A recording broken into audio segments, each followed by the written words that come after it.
हमारे जगन्नाथपुरी में एक स्थान है, उसका नाम है गंभीरा। अगली बार अगर कोई नहीं गए हो तो अगली बार जब महाप्रभु जी का दर्शन करने जाओ तो गंभीरा जरूर जाना। और गंभीरा में कुछ मत करना, वहां बैठ करके नेत्र बंद करके केवल और केवल अपने गुरु मंत्र, अपने भाव मंत्र, आपको जो भी ठाकुर जी का नाम प्रिय लगता है उसका जप जरूर करना। हमारे महाप्रभु श्री चैतन्य जी वहां विराजे। महाप्रभु चैतन्य गाते हैं, कहाँ मोर प्राणनाथ मुरली बदन, कहाँ मोर प्राणनाथ मुरली बदन। सब लोग गाओ, कहाँ मोर प्राणनाथ मुरली बदन, कहाँ मोर प्राणनाथ मुरली बदन। कहाँ करूं कहाँ पाऊं ब्रजेंद्र नंदन, कहाँ करूं कहाँ पाऊं ब्रजेंद्र नंदन। चैतन्य महाप्रभु अपने जीवन के 24 वर्ष जगन्नाथपुरी में बिताते हैं और वहां उस स्थिति में रहते हैं। श्री चैतन्य महाप्रभु के लिए समुद्र समुद्र नहीं है, उनको वो यमुना जी के रूप में दिखाई देता है। चैतन्य महाप्रभु श्री मंदिर को द्वारिकापुरी मानते थे और गुंडीचा जहां ठाकुर जी का रथ जाता है उसको वृंदावन मानते थे। इतने भाव से श्री चैतन्य महाप्रभु विराजते थे। लेकिन आपको जानकर के आश्चर्य होगा कि महाप्रभु जी दर्शन के लिए इतना कम जाते थे जगन्नाथ प्रभु के, वो ज्यादातर विरह भाव में रहते थे और विरह भाव में आज प्रवेश होते थे और अगले 7 दिन 8 दिन 10 दिन 11 दिन 15 दिन एक महीना तक एक ही विरह भाव में रह आते थे। अरे कोई रो रहा है तो उसके प्रेमाश्रु 1-2 दिन तक चल सकते हैं, लेकिन 12 साल तक अनवरत नेत्रों से आंसू गिरते हो, ऐसा भावावेश कहां देखा होगा। प्रकट हुआ जगन्नाथपुरी के गंभीरा में, जहां चैतन्य महाप्रभु बैठ करके श्री चैतन्य महाप्रभु ने जगन्नाथ मंदिर में गरुण स्तंभ को 2 बार लांघा केवल, नहीं तो हमेशा गरुण स्तंभ के पीछे से ही जगन्नाथ जी को देखते थे। आप सब लोग जगन्नाथपुरी जाते हैं तो जहां से प्रवेश करते हैं मंदिर में दर्शन, वहां गरुण स्तंभ है, सब लोग उसको अपने हृदय से लगाते हैं। लोगों में होड़ होती है आगे जाकर, वहां से जगन्नाथ जी कितने दूर हैं, 1 2 3 4 5वीं दोहरी पार करके जगन्नाथ जी हैं, लेकिन श्री चैतन्य महाप्रभु गरुण स्तंभ के पीछे से ही दर्शन करते थे। केवल 2 बार महाप्रभु जी ने गरुण स्तंभ को पार किया, एक तो तब जब पहली बार आए थे और दूसरा तब जब अपनी लीला में प्रवेश कर गए महाप्रभु जी। बाकी गंभीरा में बैठे बैठे केवल यही गुनगुनाते थे, कहां जाऊं कहां पाऊं मदन मोहन, कहां जाऊं कहां पाऊं मदन मोहन, कहां जाऊं कहां पाऊं मदन मोहन, कहां जाऊं कहां पाऊं मदन मोहन, कहां मोर प्राणनाथ ब्रजेंद्र नंदन, कहां मोर प्राणनाथ ब्रजेंद्र नंदन। हाँ कहाँ रे कहीब केवा जाने मोर दुख,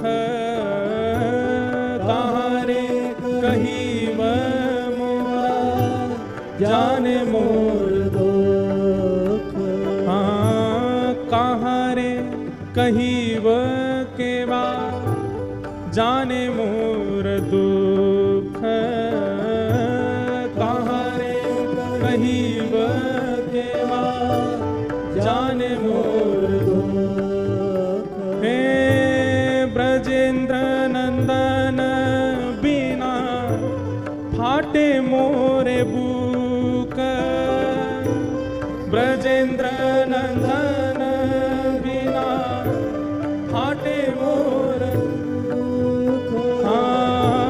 ब्रजेंद्र नंदन बिना फाटे मोर बूक। कहाँ जाऊं किससे कहूं अपना विरह में किसको सुनाऊं। श्याम सुंदर के बिना मेरा जी फट रहा है, मेरा हृदय बाहर आने को हो रहा है। बंधुओं, ऐसा विरह जब चित्त में व्याप्त होता है तब ठाकुर जी मिलते हैं। हम करते क्या है जगन्नाथ जी की प्राप्ति के लिए? स्वयं श्री राधा कृष्ण मिलित स्वरूप हैं श्री चैतन्य महाप्रभु। और ऐसा नहीं है कि उनको कोई ज्ञान नहीं है, जो भावावेश में बैठे बैठे शिक्षाष्टक का पाठ कर देते हैं। ऐसे महाप्रभु श्री चैतन्य साक्षात वेद वेदांत संस्कृत की श्रुतियां जिनके चारों तरफ भ्रमण करती हैं, ऐसे श्री चैतन्य महाप्रभु भावावेश में गंभीरा में रहते हैं। द्वार पर उनकी सेवा में श्री स्वरूप गोस्वामी जी और राय रामानंद रहते हैं। दोनों को बुलाकर के श्री चैतन्य महाप्रभु कहते हैं, कृष्ण कब आएंगे? कृष्ण मुझे कब मिलेंगे? ये महाप्रभु जगन्नाथ मुझे कब स्वीकार करेंगे?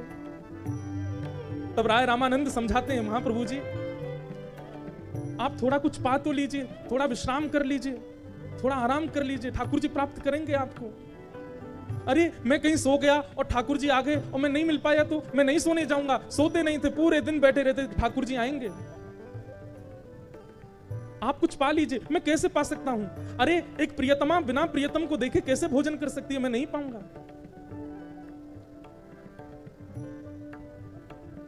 तब सब समझाते हैं, बोले कि आप अगर भोजन नहीं करेंगे, आप अगर प्रसाद नहीं पाएंगे तो महाप्रभु जगन्नाथ जी को बहुत पीड़ा होगी, बहुत कष्ट होगा, आप पा लीजिए। राय रामानंद कहते, महाप्रभु जी आप प्रसाद पाएंगे ना? तो ठाकुर जी आए थे थोड़ी देर पहले, मुझसे कह के गए थे कि अगर चैतन्य महाप्रभु प्रसाद पाएंगे तो मैं अर्धरात्रि में आऊंगा। शब्द सुनते ही महाप्रभु जी व्याकुल हो जाते, जल्दी महाप्रसाद लेके आओ, प्रसाद लेकर के आओ, पत्तल लगाओ, भोग रखो, मैं पाना चाहता हूं। ठाकुर जी मिलने आएंगे मुझसे।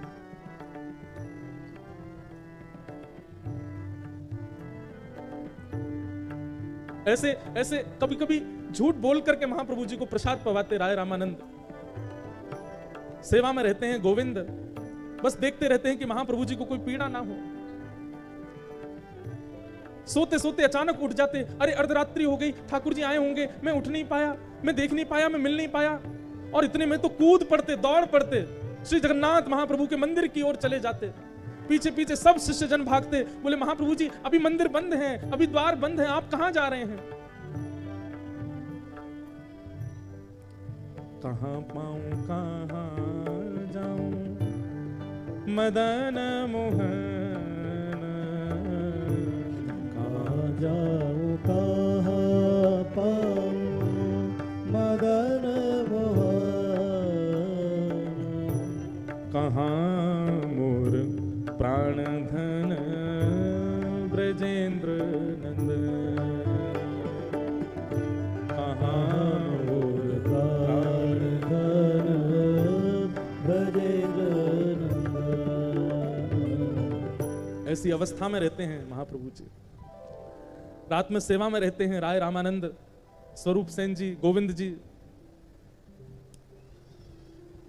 कभी उठ करके कहने लगते हैं कि तुमको धुनी सुनाई दी वंशी की? देखो श्याम सुंदर वंशीनाद कर रहे हैं, वो मुझे बुला रहे हैं, अब मुझे जाना होगा। दौड़ने लगते, कभी समुद्र की ओर दौड़ते, कभी श्री मंदिर की ओर दौड़ते कि श्याम सुंदर मुझे बुला रहे हैं। जर्जर शरीर हो गया है, एक एक अस्थि दिखाई देती है महाप्रभु जी की। सेवा में निमग्न जितने भी शिष्यगण हैं सब एक ही व्याकुलता से रहते हैं कि कहीं महाप्रभु जी को कुछ हो ना जाए।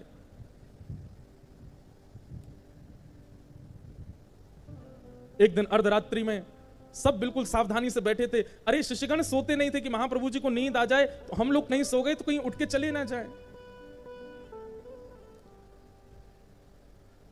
लेकिन 7-7, 8-8 दिनों से नहीं सोए हैं। कभी कभी नेत्र बंद हो जाते थे शिष्यों के, और तभी अर्धरात्रि में महाप्रभु जी को अचानक आवेश आता और उठ करके तुरंत गंभीरा से दौड़ पड़ते।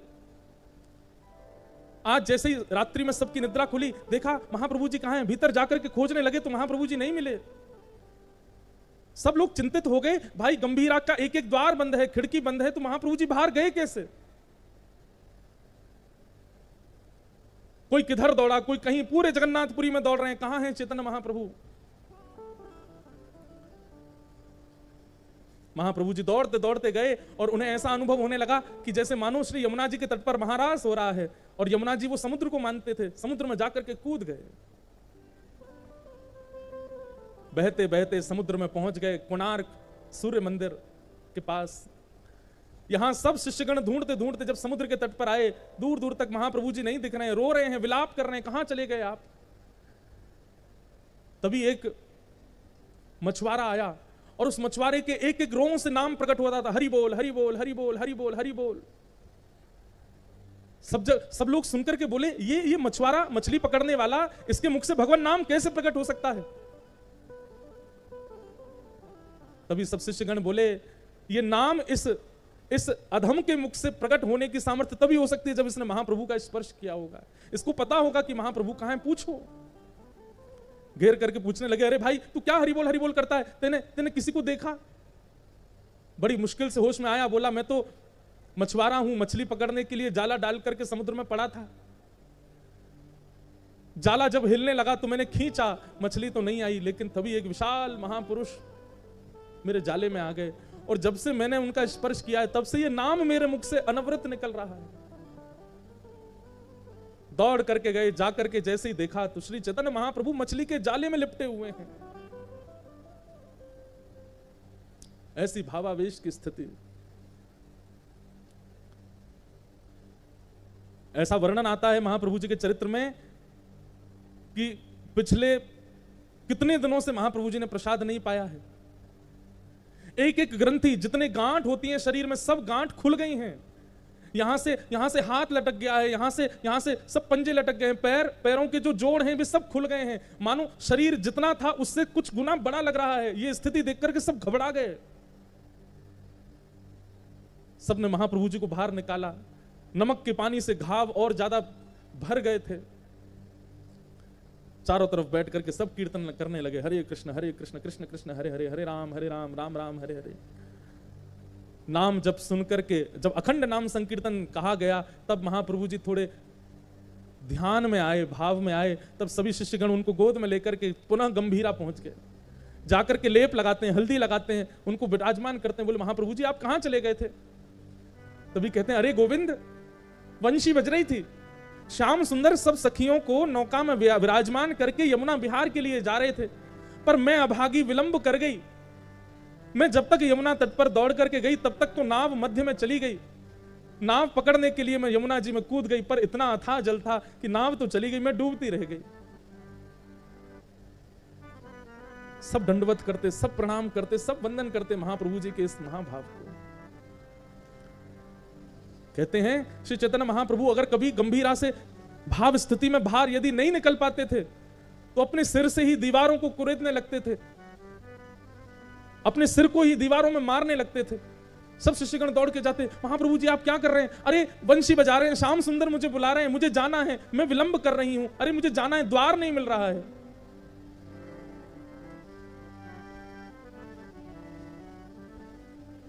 कहां मोर प्राणनाथ मदन मोहन, कहां जाऊं कहां पाऊं ब्रजेंद्र।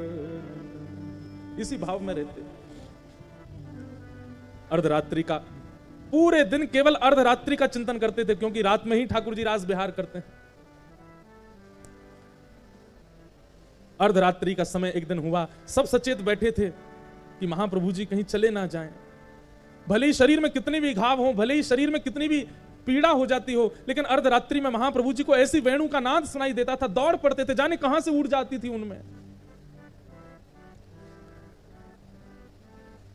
अर्धरात्रि का समय सब बैठे थे सचेत, सब नेत्र खोल करके बस दूर बैठे बैठे एक दिए की लौ में महाप्रभु जी को लेटे लेटे देखते रहते थे। श्री चैतन्य महाप्रभु की निज सेवा में रहते थे गोविंद, जो कि बिल्कुल मां की तरह वात्सल्य भाव से श्री चैतन्य महाप्रभु की सेवा करते थे।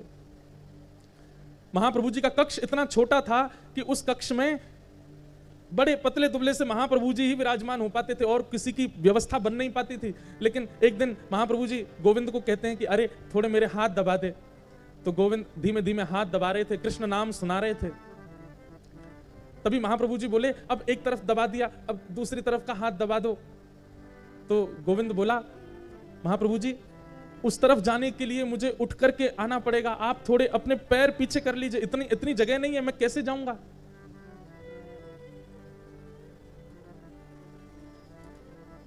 आप थोड़ा सा उठ के बैठ जाइए। तो महाप्रभु जी बोले अरे तू जानता नहीं, उठ के बैठने में मुझे हाथ खड़े करने पड़ेंगे, बैठना पड़ेगा, इतनी देर मेरा नाम छूट जाएगा, इतनी देर मेरा स्मरण छूट जाएगा। तो तेरे को दबाना हो तो दबा, नहीं तो मेरे स्मरण में विक्षेप मत डाल।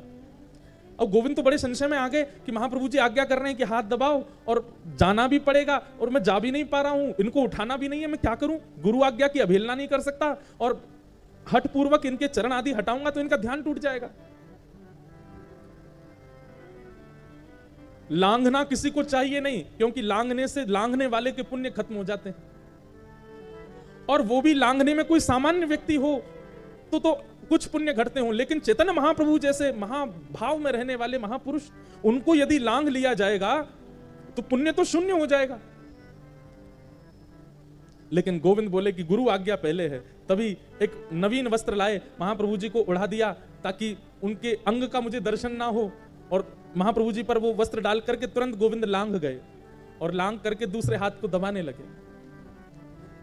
रात भर दबाते रहे, अर्धरात्रि का समय हुआ, अचानक महाप्रभु जी उठ करके बैठ गए और बैठ करके देखा गोविंद, अरे ये तो इतने से स्थान में कोने में ये सिकुड़ करके क्यों बैठा है। और तभी देखा तो द्वार पर गोविंद की भोजन का पत्तल रखी थी, वहां महाप्रसाद रखा था। अरे तेने महाप्रसाद नहीं पाया, आज तेने कुछ पाया नहीं रात्रि में। गोविंद बोले मैं आपकी सेवा में था और इस हाथ को दबाते दबाते जब आप सो गए तो मैंने विचार किया अब मैं उस पार कैसे जाऊं। चैतन्य महाप्रभु बोले अरे तो तू इस पार भी तो आया था, इस पार कैसे आया था। गोविंद बोले वो तो मैं आपको लांघ करके आया था। चैतन्य महाप्रभु हंसने लगे, तू गुरु को लांघ गया, और जब तू लांघ करके अपराध कर ही चुका था तो वापस जाने में तुझको इतना संकोच क्यों हो रहा था, फिर से लांघ जाता। बंधुओं, महाप्रभु जी के अनुयायियों की भाव दशा देखिए। गोविंद कहता है कि आपको लांघ करके इधर आने में मेरे पुण्य घटे, मेरे पुण्य क्षीण हो गए, शून्य हो गए, लेकिन आपको लांघने के लिए आपकी इच्छा थी कि मैं इस हाथ को आकर के दबाऊं। आपकी आज्ञा प्रधान थी और उस आज्ञा की प्रधानता में मेरे पुण्य क्षीण हो जाए, मुझे उसमें कोई संशय नहीं। आपको पुनः लांघ करके उस तरफ जाना वो मेरी भूख थी, मेरी क्षुधा थी, मेरी इच्छा थी, और मैं अपनी इच्छा के लिए अपने गुरु को नहीं लांघ सकता। रात भर बैठे रहे। महाप्रभु जी हृदय से लगा लेते, और महाप्रभु जी जिसको हृदय से लगाते ना उसको साक्षात जगन्नाथ जी का दर्शन हो जाता था। अर्धरात्रि होते ही शिष्यों की स्थिति बिगड़ जाती थी कि अब महाप्रभु जी को कैसे भी रोकना है, और जब जब वो लोग सतर्क रहते थे एक क्षण के लिए पलक झपकती थी और उतने में तो महाप्रभु जी प्रस्थान कर जाते थे, क्योंकि ठाकुर जी रास में बुलाते थे उनको। लोग कहते हैं वृंदावन में रोज रास होता है, अरे जगन्नाथपुरी में भी रोज रास होता है, इसलिए ठाकुर जी रोज रात्रि में पुष्पों का श्रृंगार करते हैं, हमें लगता है शयन के लिए जा रहे हैं। नहीं नहीं, कपाट बंद करके ठाकुर जी रास के लिए प्रस्थान कर रहे हैं।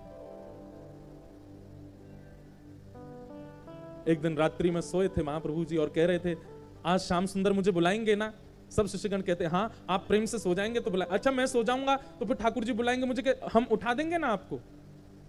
सो जाते शिष्यगण। देखते देखते देखते जैसे ही पलक झपकते अपनी, इतने में ही देखा कि महाप्रभु जी तो प्रस्थान कर गए। इतनी द्रुत गति से दौड़ रहे हैं, तभी सबके नेत्र खुले, सब उठ करके पीछे पीछे दौड़ने लगे। कोई किसी गली में गया, कोई किसी मोहल्ले में गया, कोई गुंडीचा की तरफ गया, कोई समुद्र की तरफ गया। महाप्रभु जी कहां चले गए। तभी एक दृष्टि पड़ी कि बड़ी द्रुत गति में भावावेश में, कहां मोर प्राण धन, कहां मोर प्राणनाथ, कहां मोर जीवन धन, ऐसा कहते हुए महाप्रभु जी दौड़ रहे हैं। और तभी सिंह द्वार से जगन्नाथ मंदिर में प्रवेश कर गए। शिष्यों ने एक दूसरे को आवाज लगाई, महाप्रभु जी श्री जगन्नाथ मंदिर में, सब आओ। दौड़ करके जाकर के देखा महाप्रभु जी दौड़ते हुए ऊपर प्रवेश कर रहे हैं। रोज का नियम था कि एक परिक्रमा लगा करके तब दर्शन करने जाते थे, पर आज परिक्रमा नहीं लगाई महाप्रभु जी ने। सीधे मंदिर में प्रवेश कर लिया, और मंदिर में प्रवेश करके महाप्रभु जी का आज भी स्थान है, गरुड़ स्तंभ के पीछे से ही वो दर्शन करते थे। लेकिन आज गरुड़ स्तंभ को भी पार कर गए, प्रथम दोहरी पार की, द्वितीय दोहरी पार की, तृतीय दोहरी पार की, और एक छलांग मार करके प्रवेश कर गए गर्भगृह में। गर्भगृह में प्रवेश होते ही महाप्रभु जी के जगन्नाथ जी ने कपाट बंद कर दिए। एक सेवक, केवल एक सेवक वहां भीतर ही बैठा था। अगर वो नहीं होता तो शायद पूरे विश्व को कभी पता नहीं चलता कि श्री चैतन्य महाप्रभु जगन्नाथ जी में विलीन हो गए।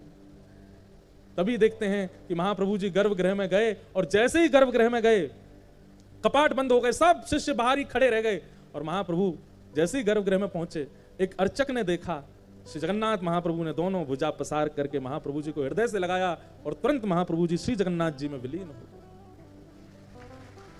कहां मोर प्राणनाथ। जब कपाट खुले, जगन्नाथ जी के नेत्रों से अश्रु प्रवाह हो रहा है। महाप्रभु जी को स्वयं में विलीन करके श्री जगन्नाथ जी रुदन कर रहे हैं। इतने दिन का विरह सहकर के आज परम भागवत श्री चैतन्य महाप्रभु, मानो श्री जगन्नाथ जी तो हमेशा भुजा पसारे बैठे रहते हैं कि कोई आवे इस हृदय से लग जाए, और आज जब चैतन्य महाप्रभु लग गए हैं तो जगन्नाथ जी के नेत्र अश्रु पूरित हैं। और जैसे ही इस दशा को देखा, बाहर खड़े हुए सब भक्त जन रुदन करने लगे। सब ढूंढ रहे हैं, पूछ रहे हैं कहां गए महाप्रभु जी, अभी तो गर्भगृह में प्रविष्ट हुए। तभी रोते हुए एक पुजारी बाहर आए, और उन्होंने आकर के सबको समाचार दिया, मेरे सन्मुख, मेरे नेत्रों के सामने महाप्रभु जी जगन्नाथ जी में विलीन हो गए।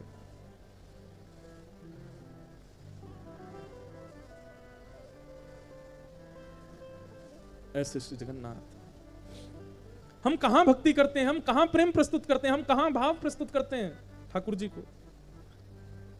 हमने कुछ किया ही नहीं है आज तक अपने भक्ति भाव में, जिससे ठाकुर जी प्रसन्न होकर के हमको स्वीकार करें।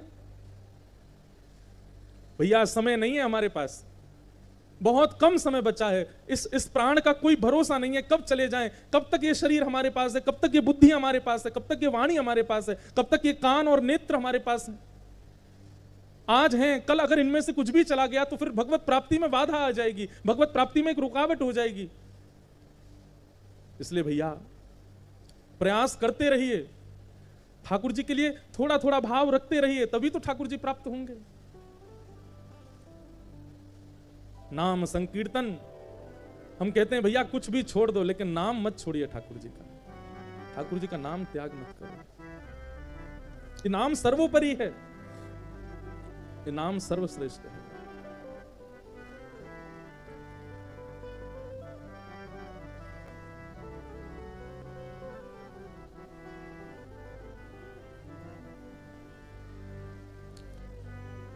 चैतन्य महाप्रभु विलीन हो गए ठाकुर जी में। एक कीर्तन तो सबको पता है, महामंत्र गौड़िया वैष्णव संप्रदाय में गाया ही जाता है, परंतु एक कीर्तन महाप्रभु जी को अति प्रिय था।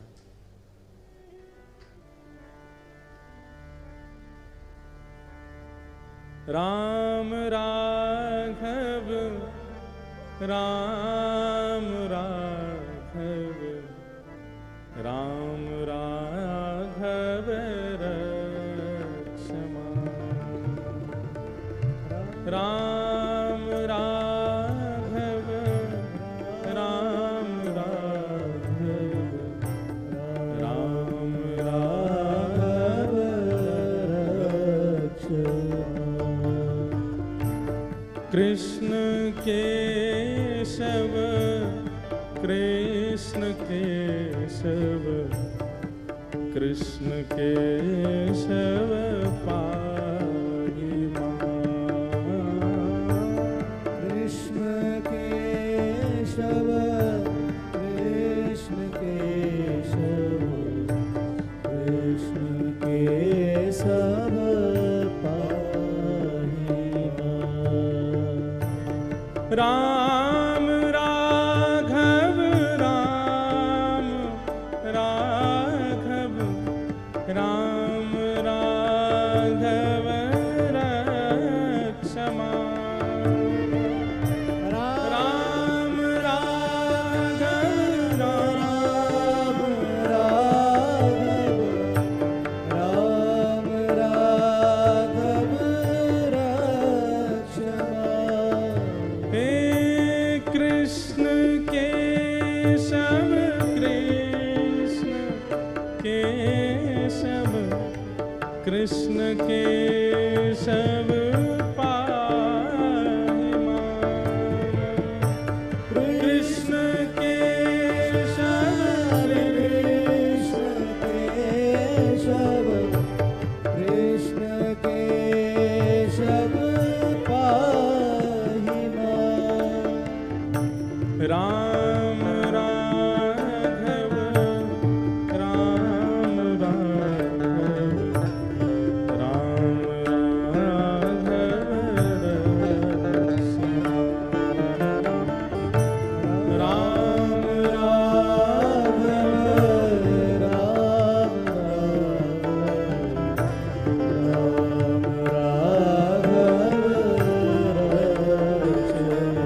वो जब तक चित्त में प्रस्फुटित नहीं होगी तब तक भगवत प्राप्ति। और प्रेम लक्षणा भक्ति का मतलब क्या है?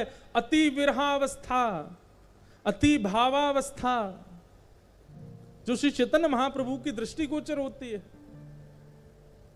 और भैया अगर वो प्रेम लक्षणा भाव चाहते हैं तो श्री जगन्नाथपुरी के गंभीरा में जाइए और वहां बैठकर के महाप्रभु जी का चिंतन करके अगर कीर्तन करते करते, नाम जप करते करते नेत्र से अश्रुपूरित ना होना तो प्रयास कीजिएगा, विचार कीजिएगा कि चित्त में अभी दोष विद्यमान है, ठाकुर जी अभी स्वीकृति नहीं दे रहे हैं अपनी प्राप्ति की।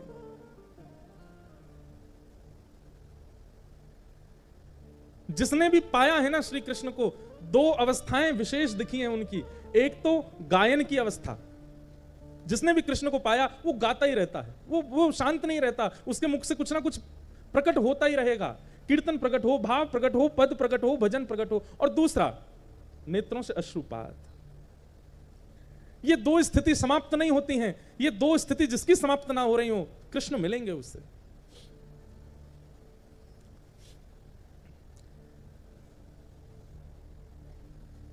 वृंदावन में मीराबाई का मंदिर, वहां जाओ, वहां जाकर के अगर नेत्रों से अश्रुपात नहीं होता और श्री जगन्नाथपुरी के गंभीरा में अगर अश्रुपात नहीं होता है तो इसका मतलब अभी आपके साधन में, आपके भाव में कहीं त्रुटि बनी है आपसे।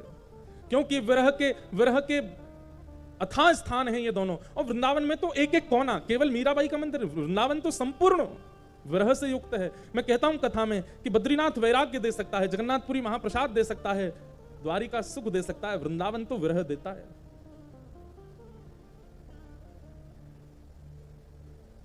चैतन्य महाप्रभु शिक्षाष्टक में कहते हैं सब छोड़ दो लेकिन नाम जप मत छोड़ना, ठाकुर जी का नाम मत छोड़ना कभी भी। जैसे हम श्वास नहीं छोड़ते हैं, श्वास के बिना प्राण निकल जाते हैं, ऐसे हमारे नाम के बिना प्राण अधीर हो जाएं, ऐसी स्थिति जब तक ना हो जाए तब तक खूब नाम जप करो। जिस प्रकार श्वास हमारे प्राणों को बचाती है, जल हमारे प्राणों को बचाता है, अन्न हमारे प्राणों को बचाता है, ऐसे ही हमारे प्राण नाम से बचने लग जाएं, तब तक नाम जप करते रहो, नाम जप छूटे ना।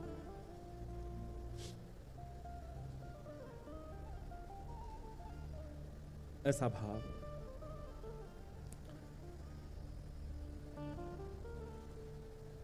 चैतन्य महाप्रभु की अद्भुत लीलाएं हैं श्री जगन्नाथपुरी में। एक गुंडीचा मार्जन लीला है, अपने सब भक्तों के साथ रथ यात्रा में ऐसा नृत्य करते हैं श्री चैतन्य महाप्रभु।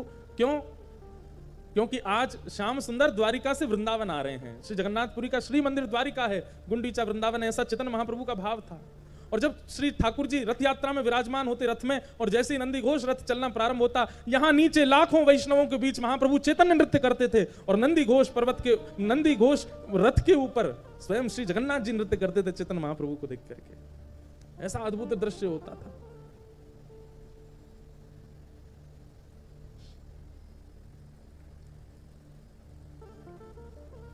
प्रेम लक्षणा भक्ति आवश्यक है, और इस प्रेम लक्षणा भक्ति के लिए सबसे प्रथम सत्संग, संतों के मुख से निश्रित वाणी का श्रवण कीजिए। दूसरा कीर्तन, भगवत नाम भगवत संकीर्तन में खूब नृत्य कीजिए, खूब रुदन करते हुए गाइए, किसी को दिखाने रिझाने के लिए नहीं। और तीसरा, खूब नाम जप कीजिए, खूब ठाकुर जी की सेवा करिए, हरिजनों की सेवा कीजिए। प्रेम लक्षणा भक्ति को प्रकट करेंगे चित्त में। ऐसे सौनकादि ऋषियों के 6 प्रश्नों के सूत जी महाराज उत्तर देते हैं, और उत्तर देते हुए भाव कहते हैं कि सवै पुंसाम परो धर्मो यतो भक्ते जोक्षजे अहैतुक्य प्रतिहता ये आत्मा संप्रसीदति। सभी प्राणी मात्र का एक परम धर्म है क्या? अदोक्षज श्री जगन्नाथ भगवान से अहेतुकी प्रेम लक्षणा भक्ति करना। हम सबके धर्म समझाए जाते हैं, परंतु यहां परम धर्म की चर्चा हो रही है।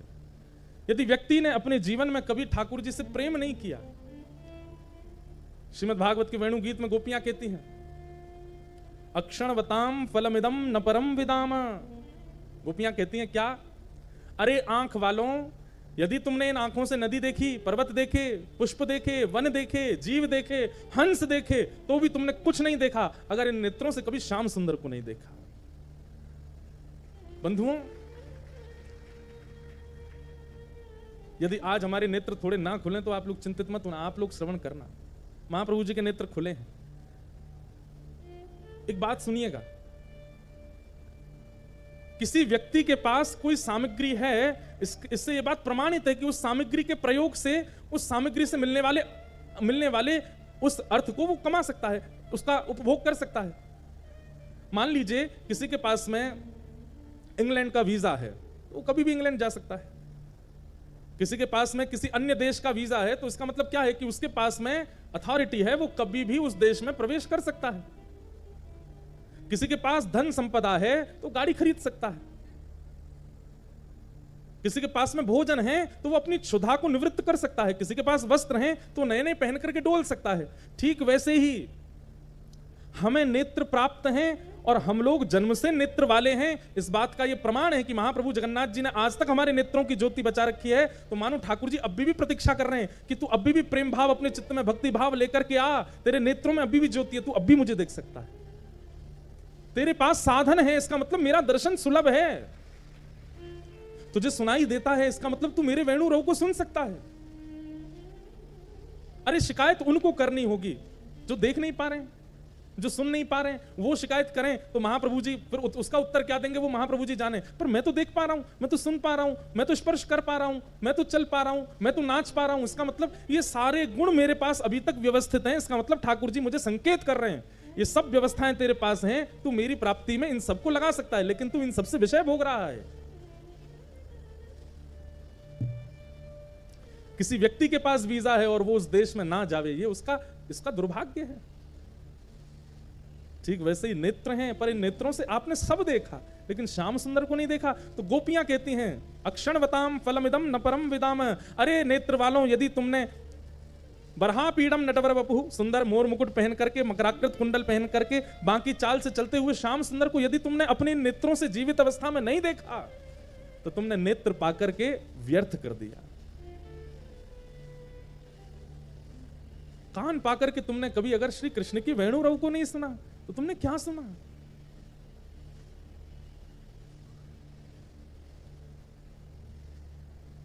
अब कथा तो सब लोग सुनते हैं। अगर कोई नेत्रहीन व्यक्ति ये सोचे कि महाराज जी तो नेत्र वालों को ही प्रमाणित कर रहे हैं कि भाई उन्हीं को ही जगन्नाथ जी दिखेंगे, मतलब हमको तो दिख नहीं सकते, फिर उनके लिए उत्तर श्री सूरदास जी कहते हैं। सूरदास जी कहते हैं, केसर तिलक मोतिन की माला, वृंदावन के वासी, केसर तिलक मोतिन की माला, वृंदावन के वासी।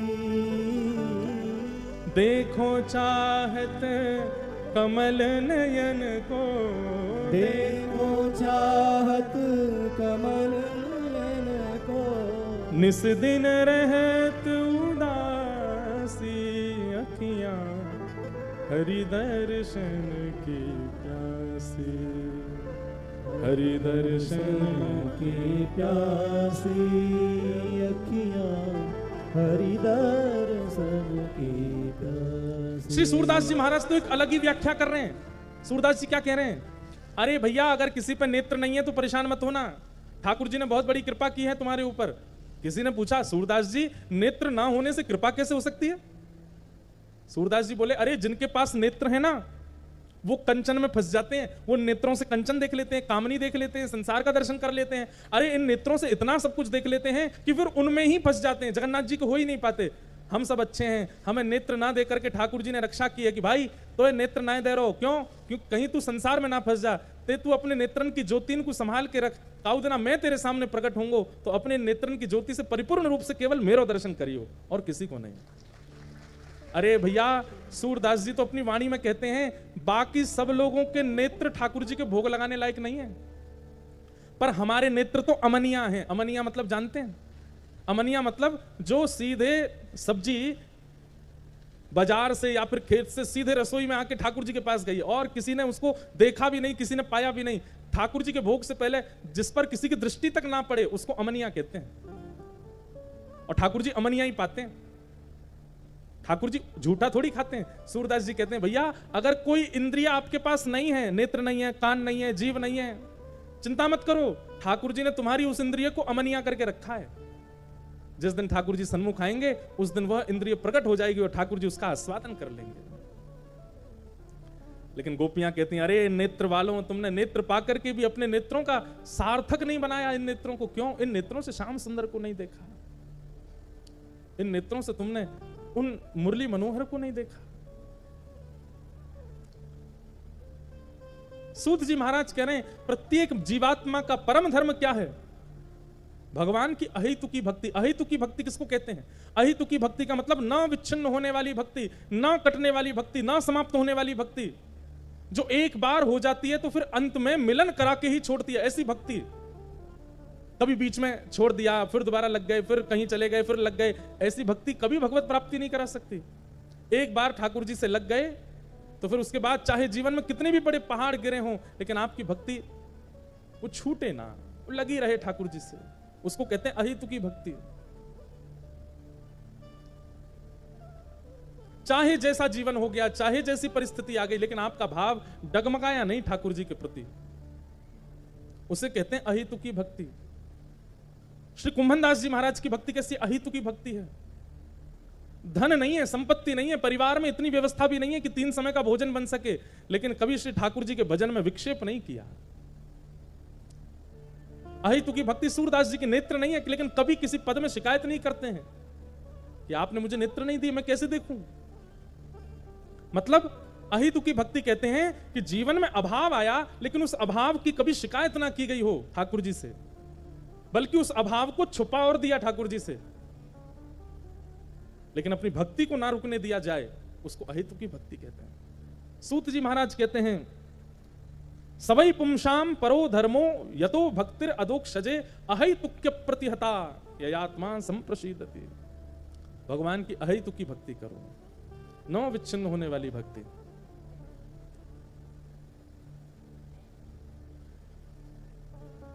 आपको पता है श्री जगन्नाथ जी में नवकलेवर होता है।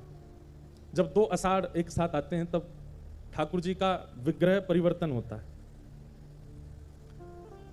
हमारे वृंदावन में जगन्नाथ जी का एक मंदिर है और वहां जो जगन्नाथ जी विराजमान हैं वो यहीं पुरी के ही ठाकुर जी गए हुए हैं वृंदावन। ऐसा नियम है कि श्री जगन्नाथ जी का जब नवकलेवर होता है तो पूर्व जो स्वरूप है ठाकुर जी का, स्वरूप बदल जाता है, तो पूर्व स्वरूप को भूमिगत कर देते हैं, वहीं जगन्नाथ जी में ही भूमिगत हो जाते हैं। उनको किसी को दिया नहीं जाता, किसी को दर्शन भी नहीं कराया जाता। लेकिन हमारे ब्रज के साहित्य में एक कथा हमने पढ़ी। एक रामानंदी वैष्णव थे, उनका नाम था श्री हरिदास। ये स्वामी श्री हरिदास जी नहीं, दूसरे हरिदास हुए। और जब से इन्होंने ब्रजवास किया, ये तब से केवल रोते ही रहते कि नंद नंदन आप मेरे पास कब आओगे, हे श्याम सुंदर आप मेरे पास कब आओगे, हे बांके बिहारी आप मुझे कब मिलोगे, हे मदन मोहन मुझे कब मिलोगे। इतना विलाप करते थे, इतना रुदन करते थे, इतना भाव विरह में रहते थे। एक दिन रात्रि में सोए तो श्री महाप्रभु जगन्नाथ जी इनके स्वप्न में आ गए। बड़े बड़े नयन, अधर, ऐसे मधुर मुस्कारें ठाकुर जी। और ठाकुर जी स्वप्न में आ गए तो ये ठाकुर जी से लड़ रहे थे स्वप्न में, कह रहे थे मैं रो रहा हूं आप हंस रहे हो, मुझे इतना रुला करके आपको इतनी हंसी आ रही है, ऐसे अधर इतने बड़े बड़े आपके खिल रहे हैं। ठाकुर जी बोले मैं हंस यहाँ मारे रहे हूं क्योंकि अब मैं तोते मिलवे वार हूं, अब मैं तो मिलूंगा। तो हरिदास जी बोले मुझे मिलोगे? बोले हाँ। कैसे मिलोगे? अब क्या करना पड़ेगा, कहाँ मिलोगे? बोले थोड़ा सा परिश्रम करना पड़ेगा। बोले क्या? तो हरिदास जी बोले, ठाकुर जी बोले अभी जगन्नाथपुरी में नवकलेवर होगा और नवकलेवर में हमारा पूर्व स्वरूप जो है उसको तो भूमिगत कर देते, फिर नया स्वरूप विराजमान होता है और उन्हीं के भीतर जीवित शालिग्राम जी पधरा दिए जाते हैं, फिर उन्हीं की सेवा चलती है अगले 2 आषाढ़ नहीं मिले तब तक। हमारे ऊपर एक कृपा रही जगन्नाथ जी की। जब हमारा जन्म हुआ था 1996 में, तब नवकलेवर हुआ था। और फिर हमारा दूसरा जन्म हुआ जब हम पहली बार व्यासपीठ पर बैठे 2015 में, तब भी नवकलेवर हुआ था। दोनों बार नवकलेवर हुआ ठाकुर जी का। ठाकुर जी के 2 कलेवरों का दर्शन तो हमने किया है। अब कई लोग कहते हैं आप ब्याह कब करोगे, मैंने कहा अगले कलेवर पे। अगला कलेवर जाने कब होएगा, तब तक तो हम ही बूढ़े हो जाएंगे। ये तो मजाक में बोलते हैं, ऐसा जरूरी नहीं है। तो ठाकुर जी का नव कलेवर हो रहा था। ठाकुर जी ने हरिदास जी से कहा कि हमारा स्वरूप है, उसको लेकर के तुम आ जाओ। कहाँ ले आऊं? बोले जगन्नाथपुरी में हमारे पूर्व स्वरूप को जैसी भूमिगत करेंगे, आप जाइएगा और जाकर के उस स्वरूप को वृंदावन लेके आओ। मुझे वृंदावन में रहना है तुम्हारे पास। अब इसी रूप में मैं तुमको मिल सकता हूं, अगर तुम परिश्रम करके हमको ले आओ। देखो लड़ना भी पड़ेगा, झगड़ना भी पड़ेगा, बहुत ताने सुनने पड़ेंगे, लेकिन हमने तुमको बोल दिया कि तुम थोड़ा प्रयास करना, बाकी का हम करेंगे प्रयास। लेकिन ये ठाकुर जी बोलते हैं ऐसा कि बाकी का ये करेंगे, कुछ नहीं करते, हमको ही करना पड़ता है सब। हरिदास जी इनकी बातों में आ गए, चले गए जगन्नाथपुरी। 6 महीना में तो पहुंचे और उसी समय नवकलेवर का समय आ गया। हरिदास जी पहुंचे तो जैसे दर्शन करने गए तब इतनी भीड़ नहीं होती थी। पुजारियों ने कहा कहां से पधारे? बोले हम वृंदावन से आए हैं। अच्छा अच्छा, महाप्रभु जी का दर्शन कर लो, अभी 2-4 दिन अंतिम दर्शन का कुछ भाव है और फिर उसके बाद तो फिर सब क्रिया शुरू होंगी, ठाकुर जी का नवकलेवर होगा। बोले हाँ कर लिया दर्शन, अब तो हम इनको ले जाएंगे ना साथ में। भीतर ही मंदिर में ही बोल दिया उन्होंने। तो सब पुजारी पंडा जो थे सब बोले क्या बोलते हो? बोले हाँ यहाँ तो नवकलेवर होगा, ठाकुर जी का दूसरा स्वरूप विराजे, पूर्व स्वरूप तो हम लेके जाएंगे अपने साथ वृंदावन। पंडा पुजारियों ने कहा इनको बाहर करो, ये हमारे ठाकुर जी को लेके जाएगा, हमारी इतने समय की प्रथा को तोड़ेगा। लोगों ने बाहर कर दिया। बोले भैया कोई पागल आ गया है, बोल रहा है हम पूर्व स्वरूप ले जाएंगे ठाकुर जी का। कई लोगों ने हंसी उड़ाई, कई लोगों ने उनको बाहर कर दिया, लेकिन वो माने नहीं। उनको पता था ठाकुर जी ने कहा है थोड़ा सहना पड़ेगा, लेकिन सह लेना। फिर बेचारे कैसे कैसे करके भीतर गए और भीतर जाकर के महाप्रभु जी के सामने ही कहने लगे, हे महाप्रभु जी, आपने मुझे स्वप्न में आके कहा था कि मेरे साथ जाओगे, देखो ये लोग मानते नहीं है मेरी बात, आप चलो मेरे साथ, सब व्यवस्था हो जाएगी, आप चलो वृंदावन में रहेंगे, वहीं प्रेम से पाएंगे। सब लोगों ने शिकायत कर दी और उनको फिर मंदिर में प्रवेश निषेध करा दिया, ये भीतर ही नहीं आएंगे। 2-4 दिन तक बेचारों को जब किसी ने प्रवेश नहीं करने दिया तो आप समुद्र के तट पर अनशन पर बैठ गए। बोले हे महाप्रभु जी, यदि अब आप मेरे साथ, आपने कहा था थोड़ा सा प्रयास करना, बाकी का मैं करूंगा, मैंने तो कर लिया, आप तो करो थोड़ा प्रयास। बोले यहाँ पूरा साम्राज्य आपका, ये सब लोग मुझे टिकने नहीं दे रहे, आने नहीं दे रहे, कहीं बैठने नहीं दे रहे, अब मैं कैसे लेके जाऊं आपको? बाहर कर दिया। बाहर बैठे बैठे रुदन कर रहे थे श्री हरिदास जी समुद्र के तट पर। तभी ठाकुर जी से जब कहा कि नाथ या तो आप कुछ करो, नहीं तो समुद्र में कूद करके प्राण त्याग दूंगा। तब जगन्नाथ जी ने एक साथ स्वप्न दिया अपने अर्चकों को, वहां के राजा को और सबको कहा कि भैया आज तक तुम्हारा नियम जो रहा वो चलेगा आगे भी, परंतु इस बार एक नियम के विपरीत क्रिया होगी। क्या? हमारा जो ये पूर्व स्वरूप है, ये हरिदास नाम के एक भक्त आए वृंदावन से, इनके साथ वृंदावन जाएगा और वहीं विराजेंगे हम। ठाकुर जी ने आज्ञा दे दी कि हम तो वृंदावन विराजेंगे। और पहली बार जगन्नाथपुरी में ऐसा हुआ कि श्री ठाकुर जी नवकलेवर के बाद जगन्नाथपुरी में बड़ा विचित्र माहौल हो जाता है, लोग रोते हैं, लोग बड़े बेचैन हो जाते हैं। हमारे ठाकुर जी अब दूसरा स्वरूप विराजेगा, उसकी प्रसन्नता तो होती, पर पूर्व स्वरूप जिसकी 30-30 साल तक सेवा हुई, आषाढ़ 2 कभी 30 साल में भी आता है, उनका जीवन भर हमने दर्शन किया, अब अचानक से दूसरा स्वरूप विराजमान होगा। कई लोगों को बड़ा विरह होता है, बड़ी वेदना होती है, बहुत रुदन करते हैं लोग।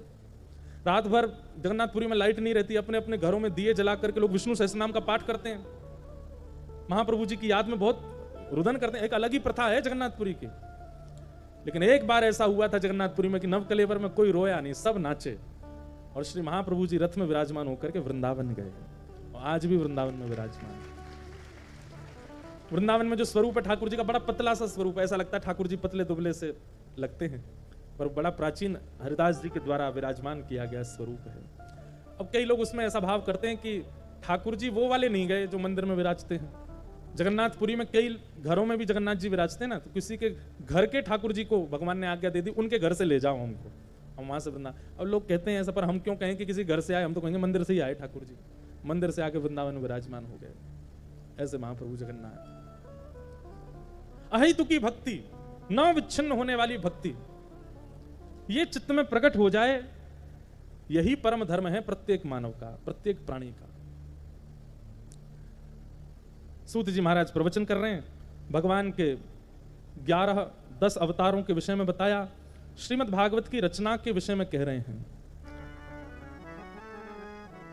इदं भागवतं नाम पुराणं ब्रह्म संहितं उत्तम श्लोक चरितं चकार भगवान ऋषि। श्रीमद् भागवत नाम, अब भागवत जी का परिचय सुनिए बड़े ध्यान से। श्रीमद् भागवत नाम का यह पुराण है जो कि ब्रह्म से संबंध कराता है। भागवत जी का एक ही उद्देश्य है, ठाकुर जी से संबंध कराना।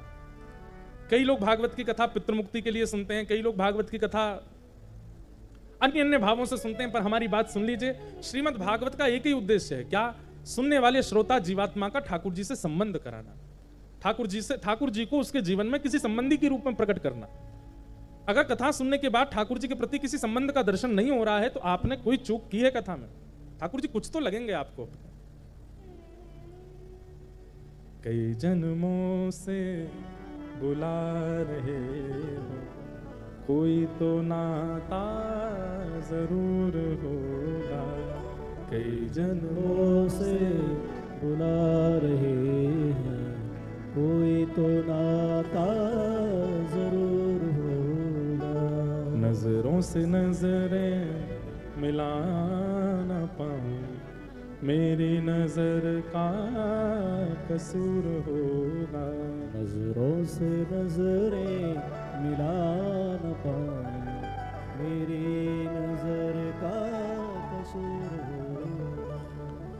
तुम ही तो मेरे माता पिता हो, तुम ही तो मेरे बंधु सखा हो। तुम ही तो मेरे माता पिता हो, तुम ही तो मेरे बंधु सखा